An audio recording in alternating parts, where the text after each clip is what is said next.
누가 내란 집단이냐, 누가 위헌적인 집단이냐, 그걸로 갑니다. 여러분, 윤석열 대통령이 이 역사 관련해 가지고 독립기념관장 지명하고 이럴 때 어떤 논쟁이 일어났습니까? 누가 대한민국이냐, 그게 국회에서 싸움이 났잖아요, 그죠? 건국절 갖고 이거 연장선상에 있는 거고, 이승만 박정희 대통령이 싸웠던 누가 대한민국의 정통성을 갖고 있는가, 공산주의자들과 싸웠던 그 싸움이 리터 매치로 온 겁니다. 이게 복잡한 문제가 아니에요. 그러면 누가 더 위헌적이냐, 누가 대한민국이냐, 그거를 이제는 토론해서 싸워야 되는 거예요. 민주당은 왜 위헌 정당인가? 제가 첫 번째로 주장하겠습니다. 윤석열 대통령이 표현한 대로 예산 탄핵 집단이다. 국회는요, 국민을 위해서, 헌법을 위해서, 대통령과 보조를 맞추면서 국익을 위해서 입법 활동을 해야 되는 거지, 국민이 뽑은 대통령을 끌어내리기 위해서 국회 활동을 하는 게 아니에요. 자, 보십시오. 원전 생태계 지원 비용 요번에 민주당이 1112억 원 잘랐습니다. 이게 왜 중요하냐면요, 이게 지금 우리나라 생존이랑 연결돼 있거든. 여러분들 이거 주변에 젊은 사람들이 다 버려주십시오. 지금은 장난칠 때가 아니에요. 원전 생태계가 왜 중요하냐, 문재인이 박살낸 거 복구시켰다, 그거 다 알죠. 근데 최근에 우리나라 산업부 장관이 미국이랑 원전 MOU를 체결한다, 이런 얘기를 해요.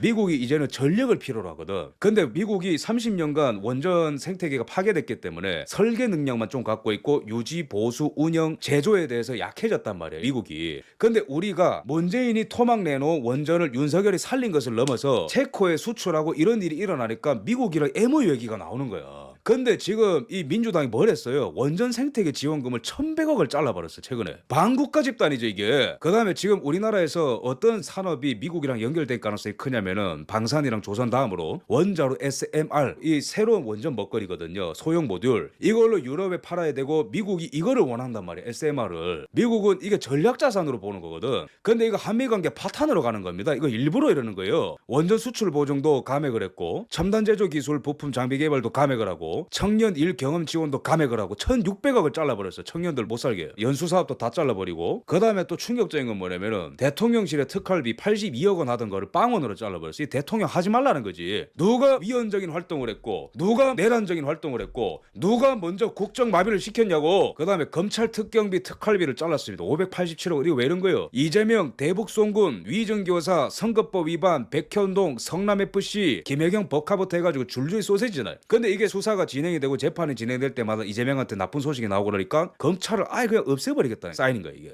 감사원, 문재인과 관련된 태양광 통계 조작 이런 거 계속 해고 있거든요. 게다가 선관위까지 털었던 게 감사원인 거예요. 그러니까 못 보겠다 이거지. 감사원까지도 탄핵이 될 정도면은 경찰도 잘라버리고, 동해심해 가스전 개발도 505억 원 예산이 책정돼 있었는데 8억으로 줄여들었어. 이 뭐야? 우리나라 기름 한 방울 안 나가지고 그렇게 힘들어하는 거잖아요. 중동에 기웃거리고 러시아에 기웃거리고, 대한민국에 유전 하나 터졌다고 그렇게 전 국민이 좋아했는데 그것도 개발하지 말래. 이 정도면은요, 국정 운영을 하지 말라고 내란 선동을 하는 거예요, 이게. 그 다음에 더 엽기적인 거는 요번에 윤석열 대통령 특수활동비 빵원으로 줄였는데 문재인한테는 96억 원을 편성을 해줬어요, 당시 민주당에. 문재인이는 96억 원 쓰라고 줬는데 윤석열 대통령은 빵원 쓰래. 먼저 대통령이 계엄령을 선포할 수밖에 없게 만든 배경을 만든 게 누구입니까? 우리 국민들이 이걸 똑바로 알아야 돼. 윤석열 대통령이 뭐 의대 증원 해가지고 믿고, 뭐 때문에 믿고, 그런 거 다 알겠는데 그래도 이 정도는 우리가 알자고, 기본적인 국민으로서. 자, 그 다음에 민주당이 증액한 문재인 이재명 예산을 보면요, 신재생 에너지 금융 지원, 이게 문재인 때 그리고 이재명 당대표 때 합한 금액인데, 이 중국이 좋아하는 거 신재생 에너지를 2300억을 증액해버렸어요. 신중하겠다는 거거든. 태양광 늘리겠다는 거거든. 풍력 발전하겠다는 거거든요. 신재생 에너지 보급 지원 1600원. 이거 전라도 태양광 카르텔 좋아할 일이겠네. 이게 반대한민국이죠. 보면은 새만금 이런 거, 고속도로 이거 다 이거 수익성 없는 거예요. 이런 거에다가는 다 돈을 바르는데 검찰, 경찰, 다음 세대 국정 운영에 필요한 거, 미래 에너지는 다 잘라버려. 한미 관계와 전 세계에 수출할 수 있는 원전 관련된 거 다 없애버려. 이게 반대한민국이죠. 위헌 정당이죠. 그래서 예산 탄핵이라는 표현을 대통령이 쓴 건데, 이 민주당은 또 어떤 폐악질을 벌였습니까? 검사를 4만 번을 시켰어요. 후쿠시마 괴담 때문에, 민주당 때문에 1조 5천억을 헛돈을 쓰는 거예요. 돈을 벌기 위한 활동을 하나도 안 하면서 괴담을 퍼뜨려가지고 1조 5천억을 쓰게 만들었다고. 국가 경영을 마비시켜 온 거예요. 이재명이 당시에 선동을 했었고. 이래놓고 하는 또 폐악질이 뭐냐, 윤석열 대통령이 어제 왜 이렇게 화가 난지 이해가 되는 거예요. 국회의원의 내년 연봉이 1억 6천만 원, 예산 줄 삭감하더니 본인들 월급을 쑥 올렸다. 저는 이제 다시 한번 말하지만은 계엄령 찬성합니다. 이게 어제자 기사거든요. 뭐냐면은 윤석열 대통령 예산을 다 잘라. 미래 먹거리 나 그런 거 모르겠고 한미 관계는 모르겠고 원전 어떻게 될지 난 모르겠고 우리 호남 좋은 신재생 에너지 다 정액하고 윤석열이 너는 죽어라. 대한민국 다음 세대 다 죽어라. 근데 우리 연봉은 1억 6천만 원 늘려야 되지롱. 이러고 앉아있는 거예요. 여러분 분노해야 됩니다. 이승만 대통령이 불의를 보고도 일어나지 않는 자들은 죽은 백성이라고 했어요. 이거 여러분 주변한테 다 말씀해 주셔야 됩니다. 민주당 왜 위헌정당인가? 다 두 번째 항목입니다. 지속적인 국정마비 시도입니다. 윤석열 대통령이 22차례 탄핵 시도했다고 하는데 민주당이 임기 시작하고 나서 뭐 사고 나면 행안부 장관 탄핵, 검사 안동아 대북송금 수사한다고 탄핵, MBC랑 자기들 나팔수 지킨다고 이동관 방통위원장 탄핵해, 이재명 수사한다고 송준석, 이점석, 이동, 임홍석, 김영철, 강백신, 박상현, 엄희준 이재명 수사하는 이유만으로 다 탄핵을 하는 거예요. 방통위원장 또 탄핵이에요. 탄핵 중독인 거예요. 근데 이게 왜 심각한 일이냐면은 이게 보면은 18건으로 집계돼 있습니다. 과거 기사기 때문에 여기 4건을 더 더해야 되는 거예요. 최근에 검사 3명에 감사원장 1명까지 합하면은 그러면은 22명을 총 탄핵 시도를 한 건데 민주당이 다른 정권이랑 비교해 보십시오. 다른 정권에는 한두 건이거든 탄핵 시도가. 근데 보면은 윤석열 정부 때는 22건 탄핵 시도가 된 거예요. 누가 지금 내란 시도를 한 겁니까? 누가 지금 반대한민국적인 내란 시도를 한 거냐고. 비교해 보십시오. 이게 지금 나라인지 이게. 이런 인간들이 뭐만 하면 선동해가지고 뭐 몇 쪽 갉아먹고 음모론 퍼뜨리고 근데 자기들만 월급 가져가. 이거 여러분 이거 해산시켜야 되는 정당입니다 이거. 지금 우리는 이 대한민국의 역사 가운데 가장 중요한 구간으로 들어가고 있습니다. 그 다음에 윤석열 대통령이 그러면은 뭘 잘했냐? 잘한 거 맞습니다. 너무 많은데요. 제가 여기서는 중요한 내용의 줄기가 아니기 때문에 짧게 말씀드리자면은 그 윤석열 대통령은 뭐와 싸우고 있었는가? 이 자들이 윤석열 대통령의 전진을 막기 위해서 바지가랑이 잡을 때 윤석열 대통령 민노총이나 투쟁했습니다. 2년 반 동안. 숫자가 말해주는 거. 이것도 최근 기사인데 민노총의 조합은 40%가 이제는 우리가 막장으로 투쟁하는 게 효과적인 게 아닌 것 같다라고 고백을 하고 이래요. 2022년 기준에 민노총 조합원 숫자가 109만 명이었는데 이는 전년 대비 10% 가까이 감소한 수치다. 올해 조사하면 아마 더 떨어진 걸로 나올 겁니다. 22년 기준이고 21년 대비니까. 노조 숫자가 381에서 225개로 줄었대. 이 왜 그런 줄 아세요? 윤석열 대통령이 검찰 출신이기 때문에 야 회계장부 까봐. 거기서 다 기법을 하는 거예요. 그래서 이 그래프를 보시면 공시율이 높아집니다. 민노총을 줄어들고 강성노조에서 나와서 아주 약한 노조가 양산이 됐고 그 양산된 노조들은 전부 다 공시율이 90% 넘어요. 그거 누가 그랬어요? 문재인이 그랬어요? 아니면 그 전에 정권이 그랬습니까? 윤석열 대통령이 총대 메고 싸운 겁니다. 민노총이랑 싸운다는 건요 종북 주사파랑 싸운다는 거거든. 그래서 최근에 민노총의 간부 한 명이 15년 선고받았잖아요. 1심에서 간첩질해가지고 목숨 걸고 싸운 대통령입니다. 그 다음에 또 봅시다. 이번에 그러면은 또 어떤 중요한 탄핵 시도가 있었냐? 이창수 중앙지검장 탄핵이죠. 이게 중요한 게 뭐냐면은 이원석이 검찰총장으로 있을 때는 탄핵 시도를 안 했죠, 그죠? 근데 이창수 중앙지검장 들어오고 몇 개월 만에 왜 이런 일이 일어나지 아십니까? 이창수 중앙지검장 되고 나서 문재인과 이재명 관련된 수사가 엄청 빨라지거든요. 그러니까 이제 저마들이 놀래가지고 이창수 중앙지검장 탄핵하고 지금 그런 거예요. 그러니까 이 보시면은 이원석 보십시오. 문재인 수사에 대해서 질문을 받을 때 전직 대통령께서는 재직 기간에 국민을 대표했던 분이기 때문에 신중을 가야 된다. 앞으로도 그럴 거다. 이렇게 대답하는 거예요. 그러니까 문재인이는 대통령이었기 때문에 신중해야 된다라고 이원석이 이런 얘기를 했다고. 근데 이게 말이 안 되는 게 뭐냐면요. 이원석은 이 보시면은 박근혜 전 대통령을 직접 조사하고 구속한 사람입니다. 2017년에. 전 대통령이라서 예우한다며. 근데 현직 대통령 왜 이렇게 없는 뇌물죄도 엮어가지고 잡아놓는데? 정치검찰이에요 이 사람. 그러니까 이 사람이 2년간 검찰총장으로 있으니까 민주당이 탄핵을 안 하고 가만히 있었던 거예요. 근데 이창수 중앙지검장이 딱 들어오자마자 바로 탄핵 걸죠. 이거 놔두면은 자기들 골로 가겠다는 걸 느낀 거거든. 내러티브를 아셔야 되는 거고. 대화 내용 보면 기가 찹니다. 피의자 신문조서를 보면 이원석이가 박근혜 대통령을 막 몰아붙이는데요. 계속해서 이 삼성 이재용으로부터 뇌물을 받았다는 식으로 계속 몰아가. 박근혜 대통령이 어이가 없다라고 계속 반론을 펼쳐. 나는 그런 사실 없고 돈도 안 받았다. 그러니까 이제 화가 나니까 그 더러운 돈 받겠다고 사람을 어떻게 그렇게 만듭니까? 소리 질러 박근혜 대통령이. 이렇게 악질적이고 몰아붙였던 사람이 이원석 검찰총장입니다. 뭐 전 대통령에 대한 예우 이런 소리 하고 있어요. 결국에는 뇌물죄 무죄 떴잖아. 없는 죄도 만들어서 죄인으로 집어넣던 사람이 뭐 문재인 전 대통령 뭐 예우를 갖춰야 된다. 그 이원석이가 사라지니까 검찰 탄핵까지 가 활동비도 다 줄이는 겁니다. 대통령도 이제는 헌재에서 한판 붙자고 시비를 거는 거라고 민주당이. 민주당 왜 위헌정당인가? 세 번째 국가안보 와해를 초래했다. 이거 굉장히 중요합니다. 민주당이요 최근에 간첩적 개정을 반대했습니다. 이거는 국제사회에 알려져야 되는 거예요. 위구르 인권유린, 티베트 인권유린, 그 다음에 대만 침공을 하려고 준비하고 있는 중국 공산당, 러우 전쟁에 부품되고 있는 중국 공산당, 건설 장비되고 있는 중국 공산당, 전 세계 해킹하고 있는 중국 공산당이 미국의 선거에 개입하고 있는 그 중국 공산당의 위협이 우리나라도 있는데 미국에도 드론 날리고 난리거든요. 중국 유학생들이. 우리나라에도 윤석열 대통령 항공모함이 있는 거기에도 드론 날리고 그렇게 잡혔죠. 그래서 간첩죄를 개정하자고 하니까 알겠다고 해놓고 민주당이 또 말 바꿔서 안 하겠다. 이 왜 그런 걸까요? 지금 이 나라의 안보는 심각한 상황입니다. 중국 공산당의 간첩들이 활기를 치고요. 삼성의 기술을 빼가고 군사 기밀을 빼가고 난리예요. 이런 상황 속에서 왜 우리나라의 민주당은 간첩죄 개정을 반대할까? 적국 말고 외국을 위해서 이적 행위를 한 사람도 처벌한다라는 게 간첩죄 개정안의 주요 골자입니다. 민주당은 지금 대한민국의 국가 안보의 와해를 초래하고 있습니다. 그러면은 윤석열 대통령이 탔었던 항공모함을 불법 촬영한 중국인은 누구로 나타났냐? 우수 공산당원으로 나타났습니다. 여러분 이 타임라인이 우연이 아닙니다. 중국 공산당이 지금 트럼프 당선 때문에 위험해졌어요. 그러면서 본인들이 전 세계에 개입하고 있는 것들이 막 걸리고 있어. 근데 대만도 그렇고 우리나라도 그렇고 일본도 그렇고 이제 좌파들이 넘칠수록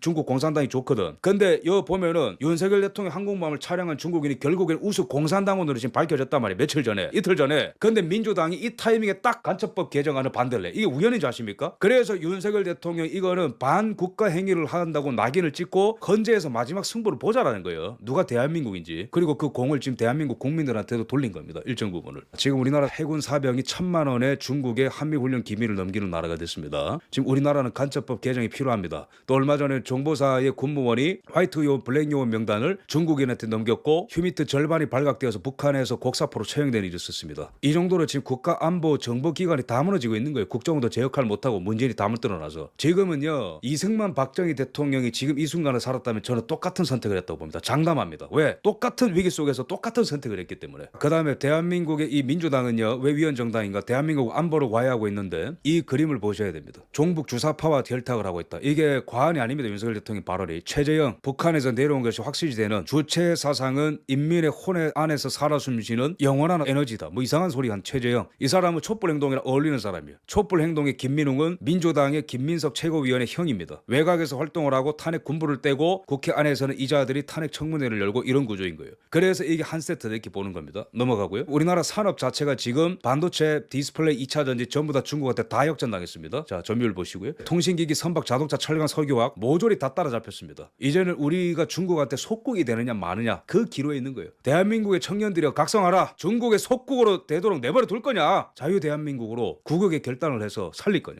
조선도 중국한테 밀리고 있대. 67대 20. 철강 저가에 중국이 덤핑을 때려가지고 우리나라 철강업체 다 죽고 있어요. 그래서 윤석열 대통령이 외교 분쟁이 일어날 거 알고도 최근에 뭘 꺼냈냐? 중국의 저가 철강에 관세 부과를 검토했어요. 어제입니다. 어제 아주 중요한 기사가 많았던 거예요. 그러면 중국 입장에서 뭐죠? 대한민국의 보수 대통령 날려야지. 이렇게 되는 겁니다. 상황이 지금 신중이냐 반중이냐 글로 가는 거라고. 자, 그럼 윤석열 대통령 반도체 관련해서 뭐 했냐? 네덜란드랑 외교 잘해서 네덜란드 ASML 최대 노광장비 기업, 전 세계 노광장비 90% 공급, 한 대 5천억, 연간 100대만 생산하는 ASML로 쓰면 반도체 안 들어갑니다. 근데 이 ASML이 있는 네덜란드랑 외교를 잘해서 당선되고 그 해부터 관리를 잘해서 반도체 R&D 센터 투자를 해달라고 해서 우리나라한테. 그래서 결국에는 올해에 확정이 됐지 않습니까? ASML 최초로 해외에 R&D 센터를 짓게 됐는데 그게 우리나라 대한민국이다. 철저히 미국이 주장하는 반도체 디커플링 속으로 들어오는 거거든요. 공급망 불확실성 속에서 ASML을 우리 쪽으로 끌어오는. 삼성이 지금 파운드리 시장에서 점유율 딸리니까 이런 국익적인 애국적인 행보를 하고 있던 대통령이 윤석열 대통령입니다.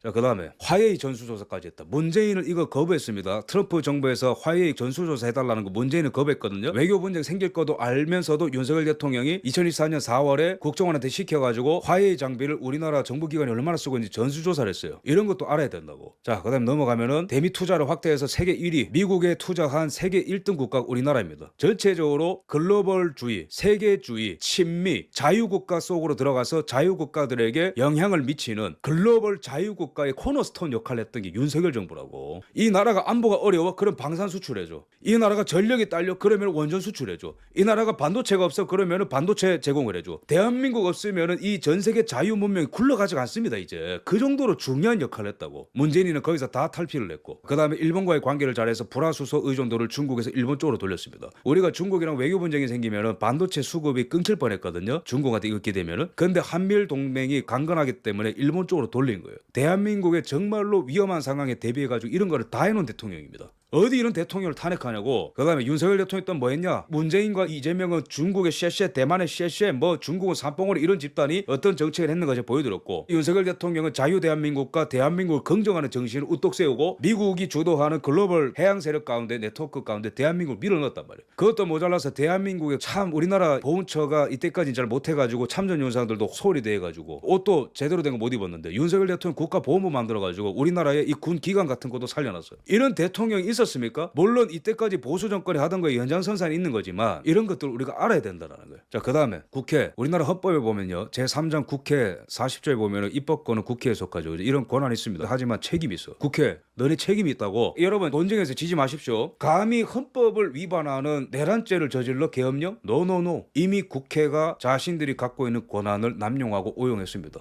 무한대로 탄핵 시도를 했거든. 그러면 헌법상 대통령한테 있는 권한인 계엄령 선포를 왜 하면 안 되는데, 너네가 먼저 2년 반 동안 대통령 바지가랑이 붙들고 탄핵 시도를 22번을 했으면 윤석열 대통령도 그에 합당한 헌법에 명시된 자신의 권한을 쓰는 거예요. 그게 대한민국 민주공화국의 헌법의 골자라고. 그러면은 국회는 권한을 남발했는데 어떤 책임을 졌나 봐야지. 국회의원은 국가 이익을 우선하여 양심을 따라 직무를 행하고 그 지위를 남용하여서 국가 공공단체 또는 기업체와의 계약이나 그 처분에 의하여 재산상의 권리 이익 또는 직위를 취득하거나 타인을 위하여 그 취득을 알선할 수 없다. 쉽게 말하면 부정부패 비리 하지 말라는 거예요. 당신들이 그만큼 권한이 세면은 그만큼 책임을 지라는 거지. 그 책임을 안 지면은 위헌정당. 국회의원은 청렴의 의무가 있다. 어이 민주당, 청렴의 의무를 지켰어? 물어봐야 된다는 거예요. 우리 국민들이. 민주당과 관련된 사법 리스크가 이렇게 많아요. 송영길 돈봉투 뿌리고 막 난리가 났죠, 그죠? 최근에 관련자들 유죄 판결 받고 난리야. 이재명 위정교사, 선거법 위반, 대장동, 백현동, 법인카드, 성남FC 뭐 끝도 없이 이어지죠, 그죠? 근데 최근에는 이화영 녹취록이 터졌는데 김성태가 사실은 이재명 사법 로비하는데 돈을 냈다. 누구한테 했을까요? 권순일한테 했을 가능성이 굉장히 큽니다. 이런 게 녹취록이 터졌고 입법부와 사법부의 사법농단과 입법농단이 버젓이 있는데도 처벌받지 않는 이 나라가 국가 비상사태 안에 있는 게 아니라면 어떤 나라가 비상사태 안에 있는 겁니까? 그리고 이러한 집단은 종북 주사파와 놀아나는 집단이다. 이런 식으로 커렉션이.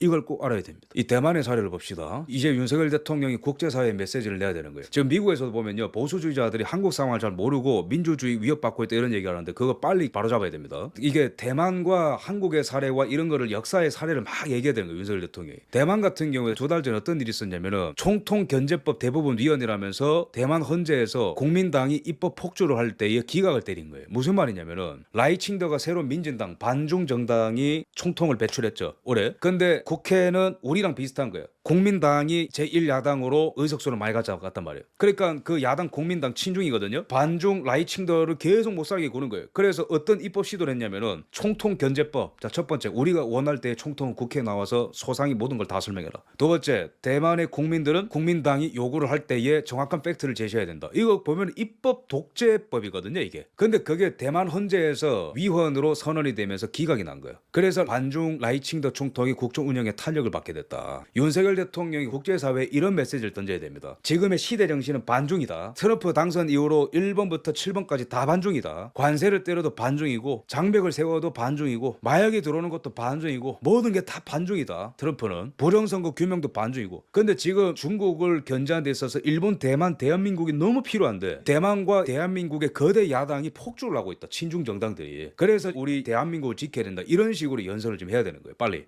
대만은 일단은 이 위기를 벗어났는데 지금 우리랑 상황이 비슷한 겁니다. 대만이 지금. 마지막입니다. 왜 한국을 지켜야 되는가? 그럼 전 세계는 한국은 코너스톤입니다. 대한민국 없이 반도체 없고요. 글로벌 공급망 없고, 대한민국 없이 원전 시장 확대 없고, 대한민국 없이 러시아랑 중국의 원전 세계 시장 점유율을 위협할 수 있는 방안 없고, 대한민국 없이 미국의 조선업이 일어날 수 있는 방법 없고, 물론 제가 좀 과장을 섞었지만 이런 식으로 얘기를 해야 된다고. 대한민국의 도움이 없이 한미일 공존 없고, 대한민국 없이 인도태평양의 대전략은 없어지는 거예요. 대한민국의 지정학적 가치, 미국이 그리는 오키나와 괌, 대만, 필리핀을 잇는 사슬이 무너지는 거예요. 친중 국가로 떨어지는 순간부터 오키나와 괌, 대만, 필리핀, 대한민국을 잇는 사슬이 다 무너지는 겁니다. 자, 두 번째, 대러시아 전략 위협입니다. 러시아는 우크라이나 북극해 북한을 잇는 큰 프로젝트를 지금 그리고 있는데 대한민국 없이는 북한을 잡을 수가 없고 러우 전쟁 다음에는 폴란드와의 전쟁이 될 수 있습니다. 그럴 때는 대한민국의 한 축을 감당하지 못하면은 러시아 견제도 안 되는 거예요. 세 번째, 대한민국은 2023년 최대 대미 투자국입니다. 삼성, SK, 현대, 하나 등 전 분야에 걸쳐서 전 세계 시장을 선도했었던 기업들이 있는 곳이 대한민국이라고. 대한민국을 포기하면 안 된다는 거예요. 네 번째, 대한민국이 쓰러진다면은 인류 역사상 가장 악랄한 중국 공산당과 북한의 전체주의 체제에 자유문명 보루 중에 하나인 대한민국의 쓰러진 선례가 남게 되면서 세계 3차 대전으로 가는 겁니다. 이 내용을 갖고 지금 윤석열 대통령은요, 대국민 담화문과 전 세계 대상으로 지금